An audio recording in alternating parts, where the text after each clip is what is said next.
ரத்னபுரி என்ற ஊரில் தனஞ்சயன் என்ற இளைஞன் ஒருவன் வசித்து வந்தான். அவன் தையற்கடை ஒன்றில் பணியாற்றி வந்தான். ஒருநாள் தையற்கடை முதலாளி தனஞ்சயனை அழைத்து, தனஞ்சயா, இந்த பட்டு துணியில் மன்னருக்கு மேல் சட்டையை தைக்க உத்தரவு வந்திருக்கு. இதை 2 நாளுக்குள்ள சீக்கிரமா தச்சு கொடு. சரி ஐயா. துணியை வாங்கிக் கொண்ட தனஞ்சயன் ஓரிரு நாட்களில் மன்னனின் மேல் சட்டையை தைத்து முடித்தான். அந்த அழகான மேல் சட்டையை தானே அணிந்தும் பார்த்தான். ஆஹா, இந்த உடையில் நான் இளவரசரி போல காட்சியளிக்கிறேன். ஒருவேளை நான் இளவரசனாக வாழ்ந்தால் எவ்வளவு நன்றாக இருக்கும். அந்த யோகம் நமக்கு கிடைத்தால் நான் தான் இந்த உலகிலே மிகப்பெரிய அதிர்ஷ்டசாலி. தனஞ்சயா, அரசரின் இந்த மேல் சட்டையை அரண்மனையில் கொண்டு போய் கொடுத்து விட்டு வா. சரி ஐயா. தனஞ்சயன் மன்னனின் மேல் சட்டையை ஒரு பையில் வைத்து அரண்மனைக்கு எடுத்துச் சென்றான். தனஞ்சயன் வாழும் கிராமத்துக்கு பக்கமாக சுந்தரகுளம் என்ற கிராமம் இருந்தது. அங்கு குயவு தொழில் செய்யும் குடும்பத்தில் செல்வம் என்ற 20 வயது இளைஞன் தன் வளர்ப்பு தாய் தந்தையுடன் வாழ்ந்து வந்தான். செல்வத்தின் தந்தை சில நாட்களை நோய்வாய்ப்பட்டு படுக்கையில் கிடந்தார். அப்பொழுது செல்வத்தை அழைத்து, செல்வம், இங்க வாப்பா. நாங்க உன்னோட உண்மையான தாய் தகப்பன் இல்ல. நீ இந்த நாட்டு மன்னன் மாரவர்மனோட மகன். நீ சின்ன வயசுல இருக்கும்போது உன் தந்தை ஜோசியம் பார்த்தப்போ உன்னை 20 வயசு வரைக்கும் வேறு ஒரு இடத்துல வச்சு வளர்க்க வேணும்னு சொன்னாங்க. அதனால அவங்க எங்ககிட்ட உன்னை ஒப்படைச்சாங்க. கூட ஒரு மோதிரத்தையும் கொடுத்து உன்னை 20 வயசு வரைக்கும் வளர்க்க சொன்னாங்க. 20 வயசு முடிஞ்ச உடனே இந்த மோதிரத்தை உன் கையில கொடுத்து அரண்மனைக்கு அனுப்பி வைக்க சொன்னாங்க. இந்தாப்பா, இந்த மோதிரத்தை எடுத்துக்கோ. இதை எடுத்துட்டு போய் உன் தந்தையிடம் காட்டு. நடந்த எல்லா விஷயத்தையும் சொல்லு. இவ்வாறு செல்வத்தின் தந்தை கூறியவுடன் செல்வம் அந்த மோதிரத்தை எடுத்துக்கொண்டு அரசர் வாழும் நகரத்திற்கு நடைப்பயணமாக சென்றான். அவன் அவ்வாறு நடந்து செல்லும் பொழுது ஒரு காட்டு வழியில் நடத்த வேண்டியிருந்தது. அப்பொழுது அந்த வழியில் தனஞ்சயனும் நடந்து வந்து கொண்டிருந்தான். இருவரும் நடந்து செல்லும் பொழுது வழியில் ஒரு சத்திரத்தை பார்க்கிறார்கள். இன்று இரவு இங்கேயே தங்கிவிட்டு நாளை எழுந்து அரசரை பார்க்க செல்லலாம் என்று முடிவெடுத்து இருவரும் சத்திரத்தில் தங்கிவிடுகிறார்கள். நான் இந்த நாட்டு அரசரை பார்க்க போறேன். நானும் அரண்மனைக்குத்தான் போறேன். நான் ஒரு தையல்காரன். அரசரோட மேல் சட்டையை தைக்க கொடுத்துருந்தாங்க. அதை தச்சு எடுத்துக்கிட்டு அரண்மனைக்கு போயிட்டு இருக்கேன். அப்படியா?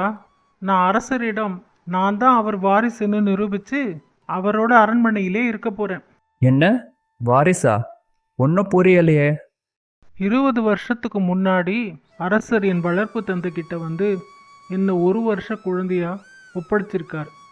ஏதோ ஜாதக கோளாறாம். 20 வருஷம் என்னை வளர்க்க சொல்லி அதுக்கப்புறம் அரண்மனைக்கு அனுப்பி வைக்க சொல்லி அடையாளத்துக்கு தன்னோட மோதிரத்தை என் வளர்ப்பு தந்தைக்கிட்ட கொடுத்துட்டு போயிருக்காங்க. இப்போ என் வளர்ப்பு தந்தை உடல்நிலை சரியில்லாமல் இந்த விஷயத்தெல்லாம் என்கிட்ட சொன்னார். இந்த மோதிரத்தையும் கொடுத்து உன் தந்தையிடம் போய் இந்த விஷயத்தையெல்லாம் சொல்லு, அவர் உன்னை ஏற்றுப்பாருன்னு சொல்லியிருக்காரு. அதனால தான் இப்போ அரண்மனைக்கு போயிட்டு இருக்கேன். இவ்வாறு செல்வம் சொன்ன விஷயங்களை கேட்க தனஞ்சயன் மனதில் ஒரு திட்டம் தீட்டினான். அதன்படி இந்த மோதிரத்தை இவன் ஏமாறும் சமயம் பார்த்து நாமே எடுத்துக்கொண்டு சென்று ராஜாவிடம் காட்டி நாமே இளவரசராக ஆகிவிடலாம் என்பதுதான் தனஞ்சயனின் திட்டம்.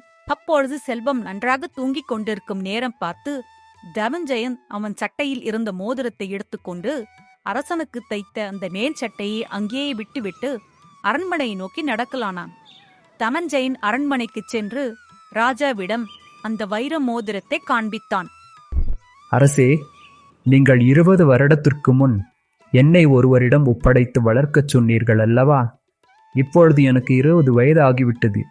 என்னை என் வளர்ப்பு தந்தை உங்களை சென்று பார்க்க சொல்லி இந்த மோதிரத்தை என்னிடம் கொடுத்தார்.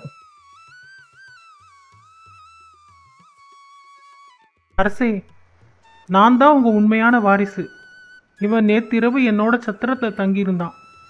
அப்போ நான் சொன்ன விஷயங்களெல்லாம் கேட்டுக்கிட்டு நான் நல்லா தூங்கிட்டு இருக்கும்போ என் சட்டையில் இருந்த மோதிரத்தை எடுத்துக்கிட்டு எனக்கு முன்னாடி அரண்மனைக்கு வந்துட்டான். இவன் உங்களுக்கு துணி தச்சு எடுத்துட்டு போறதா தான் சொன்னான். அந்த துணியும் சத்திரத்தையே விட்டுட்டு வந்துட்டான். இந்தாங்க உங்க துணி. இதுவரையும் பார்த்து அரசருக்கு யார் தன் உண்மையான மகன் என்று குழப்பம் வந்துவிட்டது. அரசர் தன் மந்திரியிடம் இந்த பிரச்சனையை பற்றி கூறினார். அப்பொழுது அவர் அரசரிடம் ஒரு யோசனையை கூறினார். அதன்படி, நீங்கள் இருவரும் ஆளுக்கு ஒரு பானை செய்து கொண்டு வர வேண்டும். இதுதான் போட்டி. அதற்கு பின் நான் யார் வாரிசு என்று உறுதிப்படுத்துவேன். போங்க. இருவரும் அரண்மனையில் உள்ள ஒரு இடத்தில் பானை செய்ய தேவையான பொருட்களை கொடுத்து பானை செய்ய சொன்னார்கள். தனஞ்சயனால் பானையை சரிவர செய்ய முடியவில்லை. அதே சமயம் செல்வம் ஒரு அழகான பானையை செய்து அரசரிடம் காண்பித்தான். அரசனும் செல்வத்தை ஆறத் தழுவிக் கொண்டார். இவன்தான் என் மகன் என்று நாட்டுக்கு அறிவித்தார். அரசே, நான் செய்த தவறை மன்னித்து விடுங்கள். எனது பேராசையால் இது போன்ற தவறை செய்துவிட்டேன். அரசனும் மகன் கிடைத்த சந்தோஷத்தில் தனஞ்சயனை மன்னித்து அனுப்பிவிடுகிறார். மந்திரியாரே, நான் ஒரு குயவரிடம் என் பிள்ளையை கொடுத்து வளர்க்கச் சொன்னேன். குயவர் கண்டிப்பாக என் குழந்தைக்கு பானை செய்யும் கலையை கத்துக் கொடுத்திருப்பார். அதனால் பானை செய்யும் போட்டியை வைக்கச் சொல்லி உண்மையான வாரிசை நீங்கள்தான் பெற்றுக் கொடுத்தீர்கள். நன்றி மந்திரியாரே. என் செல்வம் தன் தந்தையிடம் கூறி வளர்ப்புத் தந்தைக்கு அரண்மனை வைத்தியரை வைத்து நல்லபடி வைத்தியம் பார்த்து அவரை குணமாக்கி நிறைய பொன்னும் பொருளும் அவன் வளர்ப்புத் தந்தைக்கும் தாய்க்கும் கொடுத்து மகிழ்ந்தான்.